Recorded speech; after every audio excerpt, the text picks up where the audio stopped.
On today's episode of Bears Talk, we are joined by NFL Network's Adam Rank. He is America's Chicago Bears fan. We're going to talk Bears draft, Bears free agency, and of course, all things Justin Fields. Let's have some Bears talk.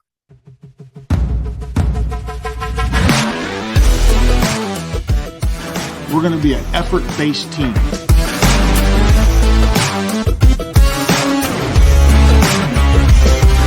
Darnell being Darnell.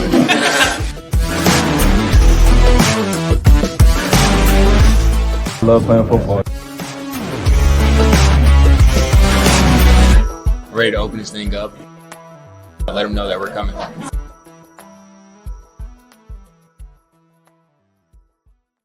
Before we bring on Adam Rank, I need to remind all you Bears talkers out there to subscribe to our YouTube channel and make sure anywhere you get your podcast, Apple Podcasts, Google, whatever you use as your podcast provider, we are there as well. Subscribe to the show, rate and review. Head over to bearstalk.com to check out all the latest Chicago Bears news and notes. Follow me on Twitter at Bryan Perez NFL. Follow Bears Talk at The Bears Talk. And again, subscribe. We're growing this show in an organic fashion, a grassroots campaign, making Bears Talk your go-to destination for all things Chicago Bears. And let's not waste any more time. Let's bring the great Adam Rank from NFL Network into Bears Talk and get into everything that's on your mind and his mind about the Chicago Bears. Without further delay, let's welcome NFL Network's Adam Rank onto Bears Talk, and he has become America's favorite Bears fan, the one true advocate for a Chicago Bears fan base that has been searching for one through all the dark and gloomy days. Adam, thank you so much for taking a few minutes of your time to jump on Bears Talk today. Oh, thank you so much. I think I ruined that because I had Jason Lockenfora on my show the other day. So now everybody's upset, but sometimes, you got to go outside the family. We can sit here. It's so easy for us to sit here in the echo chamber every once in a while. And I know that, people reached out to me privately. They're like, what are you doing? You're like, you know what? Like, got to have these conversations sometimes. Hey, it's all about being fair and balanced, right, Adam? We can't live inside the bubble, like you said, of Bears fandom. There are other opinions outside of the Chicago Bears fan base that might not be all rainbows and butterflies all the time. And that's kind of where I want to start with you tonight, Adam. As we entered the 2023 offseason, we know what the 2022 season was like. It wasn't great for the Bears, but the offseason was supposed to be our time. The Bears backed their way into the number one pick. They have the most money to spend in free agency. And for a Chicago Bears fan base that hasn't had playoff football in January, hasn't had a Super Bowl since the days of Rex Grossman at quarterback, this was our time, Adam. And here we are in the first few weeks of this offseason, getting body blow after body blow on every major media outlet talking about Justin Fields and his future with this team. Is he going to be traded? Are the Bears going to take Bryce Young with the first overall pick? Kind of make some sense of this for me and for Bears talkers out there who are watching this. How did we get here? I mean, we just finished a year where Justin Fields almost set the single season rushing record for a quarterback. He had basically arrived as a young superstar quarterback, and the offseason is barely a few weeks old, and the Bears are already questioning him in the eyes of the national media. As an NFL Network guy, with your colleagues there being tuned in to all the big media stuff that's going on, help make some sense of it.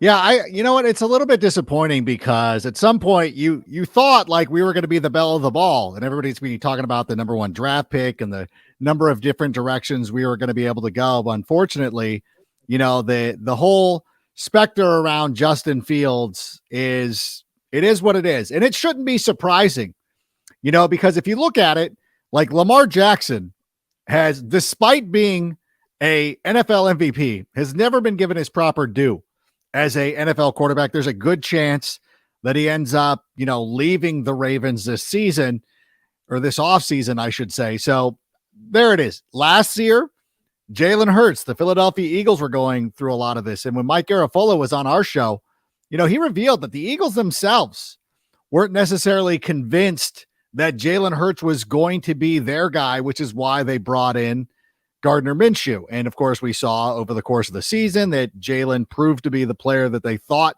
that some thought that he could be. And they didn't really need. They're actually worse when they brought in Gardner Minshew. So it was it's one of those things. And so there is probably a sentiment in Hallis Hall that's like, yeah, we're not necessarily going to crown Justin Fields as a Hall of Famer, but at the same time, it would be foolish not to use this number 1 overall draft pick to get as much capital as possible, because even if the Eagles weren't fully convinced that Jalen Hurts was going to be the guy, they did everything they could to make sure that he was incubated, he was surrounded by the best available talent. And that's exactly what the Bears are going to do. We're sitting here, we're still 2 weeks away from free agency. They're going to dive into free agency. They're going to dive into the draft. My conjecture is that this team is going to trade down probably multiple times, because if you look at it last season, I was talking to Scott Pioli the other day, and we were saying, look, last season, the Bears had 4 or 5 picks going into the, obviously giving up a lot of capital to go get Justin Fields. And then somehow we came away with 11 guys.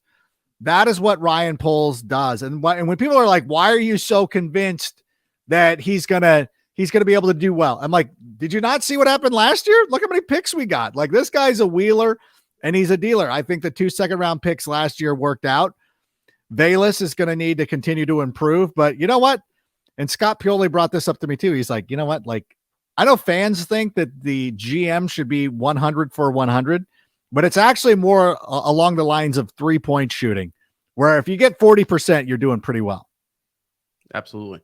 And so along those lines, I mean, where do you think Justin Fields stands right now, kind of on that spectrum of a hit or a miss? I mean, he wasn't Ryan Poles' pick. He was Ryan Pace's pick.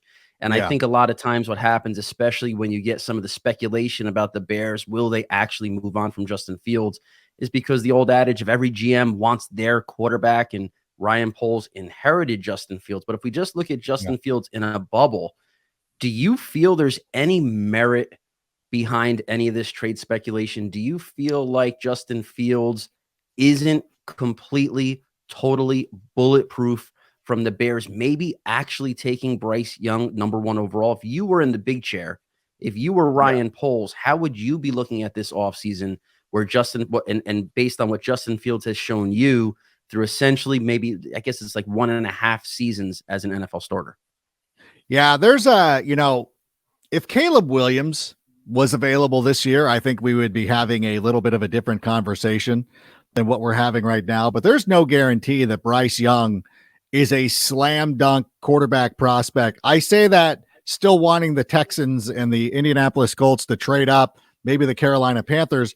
But at the same time, I don't think that he's a significant enough of an upgrade that you would move on from Justin Fields. If you were going to move on from Justin Fields, if Houston came up and said, we'll give you 212 and, a number of different things, but we want Justin Fields and not the number 1 pick, you'd be like, well, maybe we look at that. But the whole way that I look at the quarterback situation, and this is the way that, the NFL GMs look at it, the quarterbacks are a lot like cars. Once you drive them off the lot, they are far less valuable than the guys that, the brand new model that's sitting in the showroom.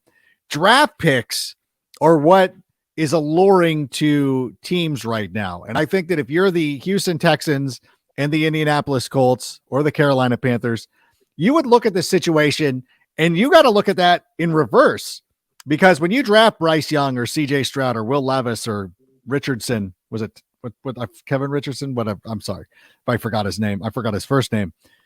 You're going to be able to draft a guy that you're going to get for 5 years. You would be taking Justin Fields on in the middle of his rookie contract, which again is the barrier to being like, I don't think that anybody wants to move him, which is why we would not get as a significant of a return as we would for the first round draft pick. So to me, it's kind of a non-starter. I don't think that it makes sense for the Bears to move on. It doesn't make sense for other teams to try to trade for him. Our best opportunity to acquire more capital is moving that number 1 pick. And then if we go from 1 to 2, moving the number 2 pick. And if we go from 2 to 4, I'm open to having the conversation of moving 4. and getting out there. I mean, if you're at number 4, Will Anderson would probably be the guy. Although I'll argue this. I truly believe that quarterbacks are going with the first 3 picks. I think this is going to be a lot like the draft where Justin Fields was picked, where the first 3 picks in the draft are going to be quarterbacks. And I think it's going to be something crazy. Well, I don't think it's going to be crazy, but I think that Bryce Young's going to go number 1. And then I think Will Levis is going to go number 2. And then Richardson will go number 3 because some team's going to be dopey enough to move up and they're going to love it. And CJ Stroud is going to be the Justin Fields who's going to fall down a little bit. But you know what? At the same time, could end up being the best guy in the draft. So I think the Bears could sit at number 4 and end up with Carter instead of Anderson. So I like the situation the way it's going to be. We just got to sit here and weather the storm and listening to everybody speculate. This is the one thing that we've missed out. As much as we have loved being the number 1 pick and how exciting it is, we haven't done this in the Super Bowl era. Like, I think, what is it, the 30s, the 40s, the last time the Bears had the number 1 pick? I'm trying to remember. And I asked a friend of mine, I go, did you guys have this with Trevor Lawrence? Like when he's a Jacksonville fan, I'm like, did you guys have to like, he's like, oh yeah, there were people that were like trying to like create content who were like, is Trevor Lawrence really the guy? Like they pointed to his 3rd season at Clemson not being as good as his first 2. And he's like, we had to wear that a little. I don't think it's as significant as what we're hearing with Justin Fields, but he's like, oh yeah, they tried. Like, it's the same thing. Like it's a Mad Libs at this point. Like, do you really like Nick Wright or whomever, has to sit there and be like, hey, Colin Cowherd. It's like, I don't know if I'm sold on Trevor Lawrence. He was outplayed by Justin. I'm sure that somebody had said that. If you went back, if you took the time, you could probably go back there and find those conversations.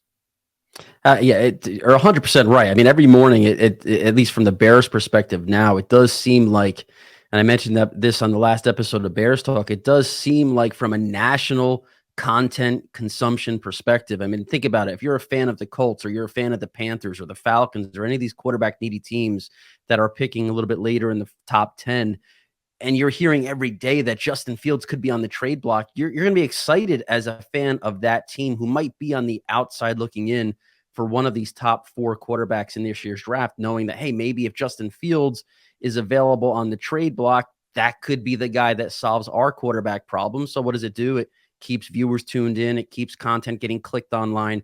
So there's definitely a method to the madness of the Justin Fields content that's being created right now. But if we kind of circle back to the Bears draft, you mentioned about wanting to almost double or even triple dip on a trade back for Ryan Poles. Your NFL Network colleague, Daniel Jeremiah, had a conference call with the media this week, and he kind of outlined 3 possible trades that the Bears could be looking at in the first round. And he talked about how the number 1 pick, when there's a quarterback in the draft, comes at like a 120% price tag for the trade valuation, that there's an inflation on an inflated value for what that pick can be traded for when there's a quarterback worthy of the pick. And Bryce Young appears to be that guy this year, especially if he checks in over 200 pounds at the combine, like a lot of people now are saying he's going to do. A lot of peanut butter and jelly sandwiches, apparently. Totally. But he was saying that the best possible trade for the Bears that could come down the pipeline is with the Carolina Panthers down at number 9, where the Bears would swap 1 for 9, get a second rounder, number 39 overall in this year's draft, a 2024 first rounder, and a 2025 first rounder from the Panthers. Like, that would be the going rate for Carolina to jump from 9 to 1. As America's Bears fan, would you be comfortable with the Bears going from number 1, sitting at the kings of the draft right now, down to number 9? See, from my perspective, like you said, dropping down to 4, if you drop to the Colts spot, yeah, I agree with you. I think there's at least 2 quarterbacks coming off the board in the first 3 picks, which means whoever falls to you, Will Anderson, Jalen Carter, you're basically like enriched with the trade and a blue chip defender. You drop down to number 9. Now those guys are long gone. You're probably looking at maybe the best available offensive lineman at that point. You would be looking 10. At like possibly Tyree Wilson or Peter Skoronski. I think would be the Right. guys. Now, how do you we would feel? look. How would you, Adam, rank on draft day? The Bears make that trade. Are you loving life because they've just stockpiled these future picks, or are you a little disappointed that maybe they went down a little too far? No, I would not be disappointed at all, especially if you get first round draft picks in 2024 and 2025. That insulates you. You know, that gives you the insurance policy that if there are some guys in that building who do not believe in Justin Fields, you're like, well, we've got the ammunition to move up for Caleb Williams if things don't work out, especially if the Houston Texans continue to struggle and still end up drafting Bryce Young this season or CJ Stroud or Will Levis or whomever it is. You know, I like that deal because 3 years of number ones, that works for me. I think one of the trades that we had on the Sick podcast last week with Chad Reuter was the Bears dropping down with the Houston Texans, going from 1 to 2, and we're not getting 2 and 12. So that's not going to happen. I just want to let Bears fans know. But if you went from 2 and not getting, you wouldn't get Houston's, you wouldn't even get their second round pick. But if you got Houston's third round pick and the Browns' first round pick for 2024, I know a lot of people would look at that as a disappointment. But the thing is that you've moved one spot. Like you didn't do anything. Like you for the Texans converting on a 2-point conversion, you got a first round pick next season. That's worth it. You got a third round pick this season. That's worth it, you know, and that kind of thing. And then you could still move down to number 4.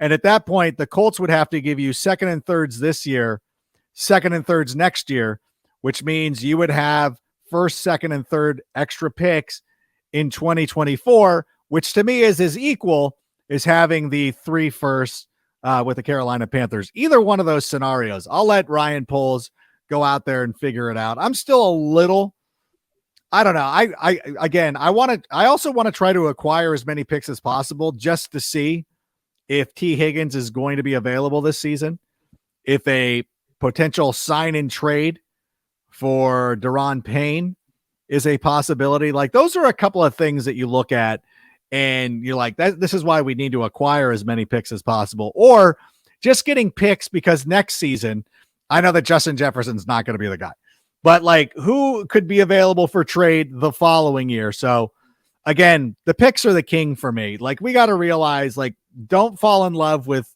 Jalen Carter or Will Anderson.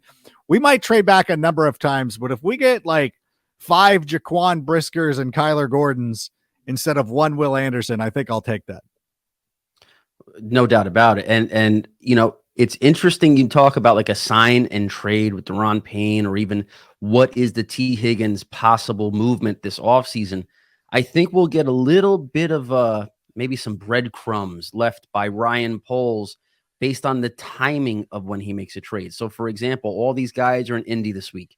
That's when they really start sharing, you know, what they're looking to do, what the asking price might be, and they start learning about potential veterans that could become available on the trade market. And if Ryan Poles really wants to grab a T. Higgins or a Daron Payne in a sign and trade type deal, he needs the picks before the draft to make that happen. Yeah. So if we see a trade happen maybe over the next couple of weeks before we hit draft weekend, it could mean possibly that another move is soon to follow. I want to throw one hypothetical scenario your way, Adam, to see whether or not you think this would burn down Bears Kingdom, or is this something that would, after the dust settles, be met with, all right, let's see where this goes. If the Bears trade down to number 9, let's just say, and Ryan Poles is a football guy, best player available, no matter what, best player on the board. Don't do it. Bijan Robinson is staring at him at number 9 overall, the running back from Texas, who a lot of NFL guys have as a top 5 talent in this draft. And now you're sitting there at number 9, and he's on the board. And let's say a Mike McGlinchey was signed, or an Orlando Brown was signed, or a Caleb McGarry. The offensive line is fixed in free agency. And maybe they got a Marcus Davenport as an edge rusher, Yannick Ngakoue, one of these guys, a 3-tech was signed in free agency. Yeah. Now you're sitting here, and Bijan is there at number 9 after picking up all these extra first-round picks. What do you think the reaction would be if Ryan Poles went with Bijan? I'm telling you right now, I would not rule it out. Now, it's bringing back Cedric Benson flashbacks. Ooh. I don't know. listen, there's a thing of that, where I always hate those comparisons. Like whenever people are dismissive of like, oh, USC wide receivers or guys, quarterbacks from this school. Gosh, they do it with Ohio State quarterbacks all the time. Draft the player, not the talent. You know what? I would not like it from a personal perspective because I like David Montgomery and I hope that he's going to return. That's where I would draw some sort of interference. Like I kind of hope that we're keeping David Montgomery, but if David Montgomery is out the door, I don't know. I mean, like it's not the worst possible idea. I think Isaac Siamula is another guy. I'm not saying that correctly, but the guard from the Eagles. Like I was thinking about that the other day. I'm like, God, that would be a great low key signing for us.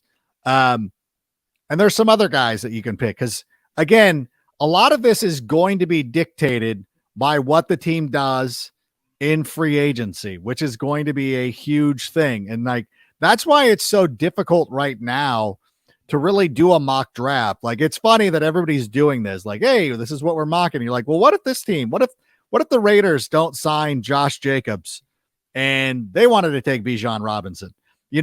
Like you never know. Like until some of these dominoes start to fall. And again, like if the Bears traded, if they signed a guard, what if they signed Salamula and McGlinchey? And they traded for Daron Payne. You're like, yeah, then what are we doing? Like, what? Now it's fun. Exactly. What's happening? Like, now it's going to get loose. And so, and think about this, Adam. Think about this. The Ryan Poles has to accomplish essentially 3 goals in one offseason, right? He has to protect Justin Fields from an offensive line standpoint. He has to fix the defensive front to get after the opposing quarterback. And one of the most important, but most difficult in this particular offseason objectives that he has is to add more firepower around Justin Fields. And I'm trying to put the warning flares out there for Bears fans right now. Get ready for a possible move at a running back because the best possible skill players, dual threat type skill players who would be available for the Bears to target and upgrade the offense around Fields. Obviously got Saquon Barkley. Tony Pollard is another pass-catching running back. And in the draft, a guy like Bijan Robinson. And if you plug some of these big body guys in free agency, the outline that you just laid out, big issues fixed. The old theory is a running back in the first round is a luxury pick for a team like the Buffalo Bills who are in that window of contention, one player away. You don't want to waste. Daniel Jeremiah actually said this in his conference call this week. You don't want to waste a running back's prime year carries in your rebuild years. You want those prime carries in your contender years. The Bears aren't there yet, obviously.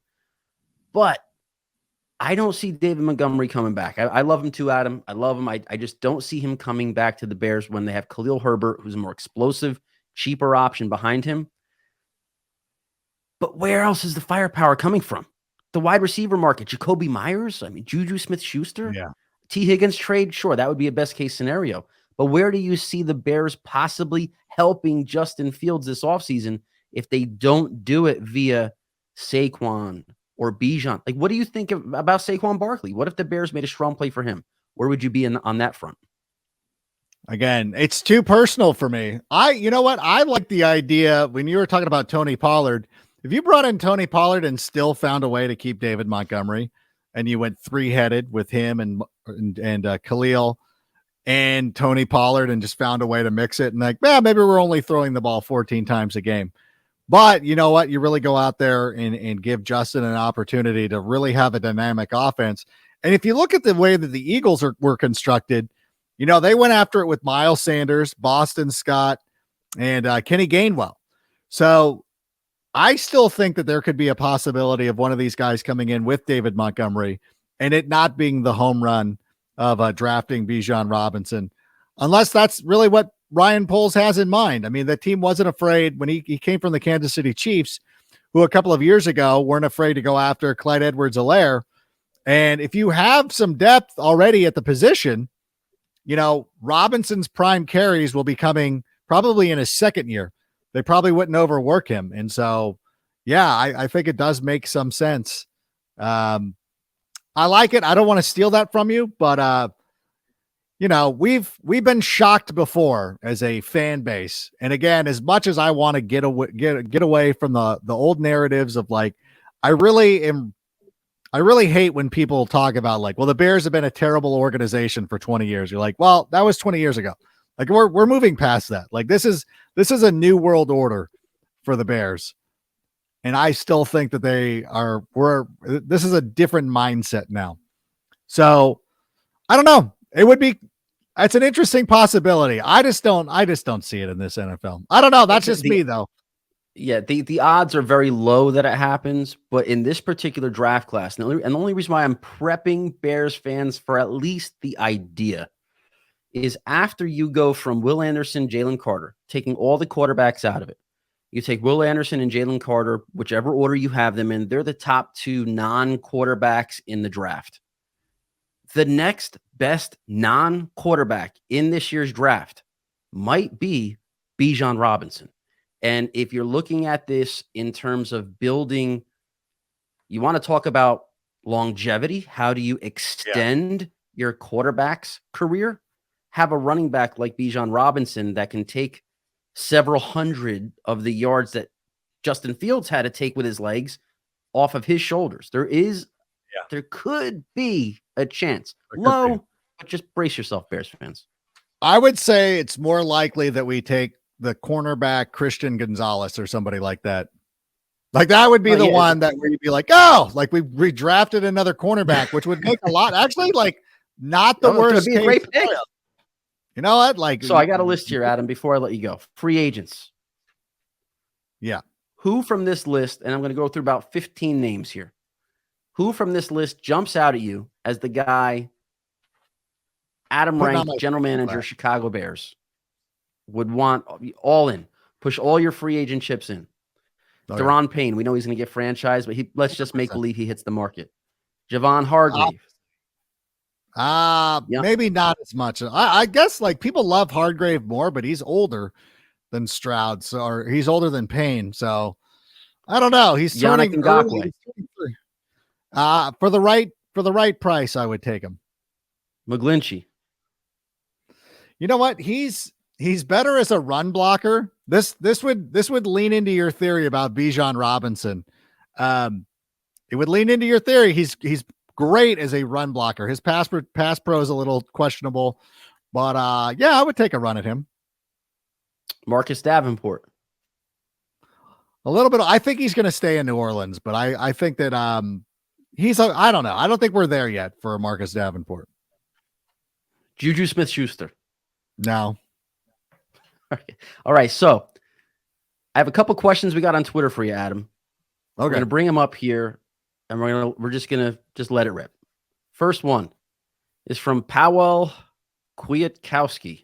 And that's a pretty good job by me getting that right there. Yeah.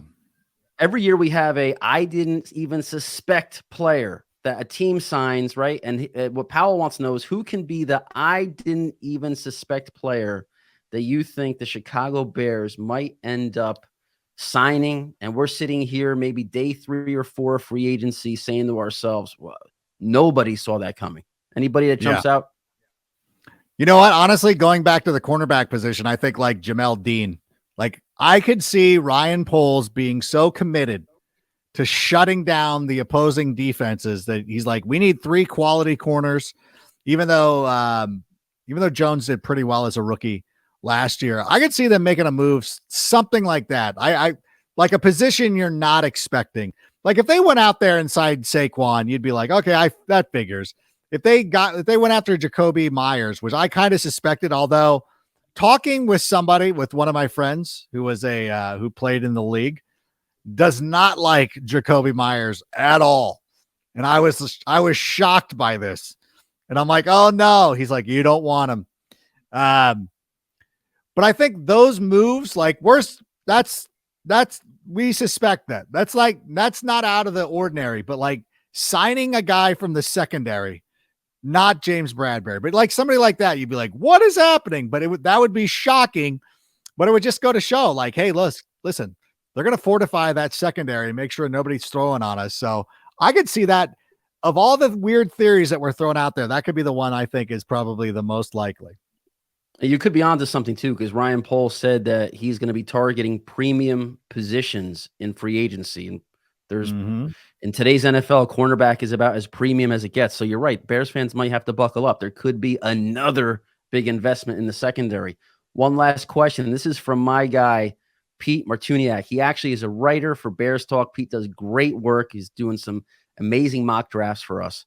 And I guess he is the president and founder of the imaginary Cole Kmet fan club. And he said that he wants to ask you if you think Cole Kmet is going to get a contract extension this offseason and a prediction of what that contract may look like. And maybe we'll stay away from the predicted contract because we have to pull up the numbers. But it's a good talking point about some Bears who are eligible for new deals. You have Darnell Mooney, Cole Kmet kind of lead the pack. Jalen Johnson's another one. Of those guys, do you think Cole Kmet's the most likely? Do you think any of them get a new deal this offseason? Where do you stand on this?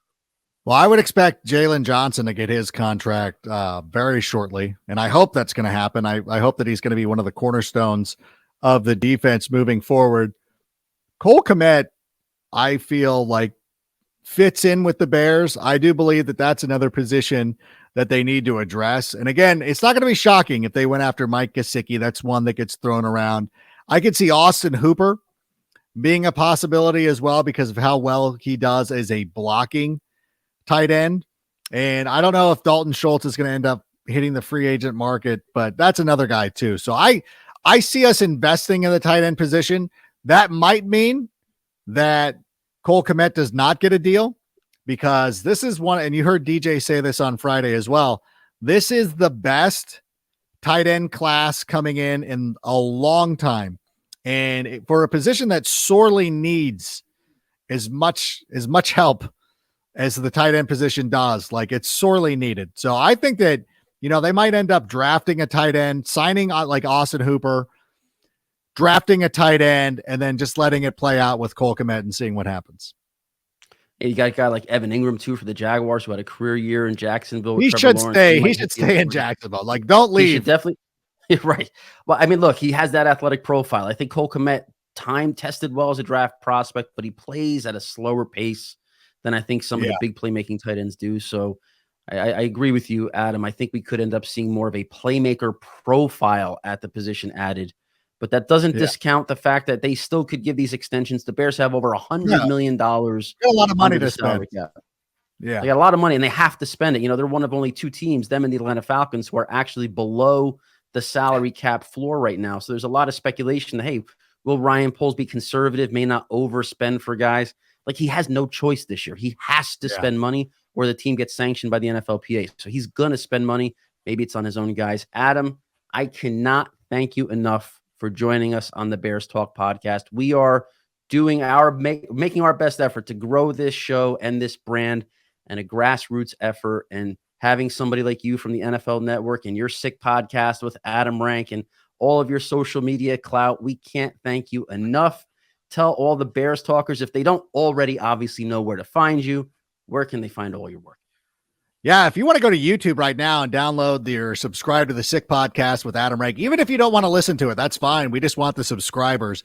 We've done a pretty nice job. And of course, you've been a big part of helping us to grow that channel. We're always friends of anybody who wants to go out there and talk about the Chicago Bears.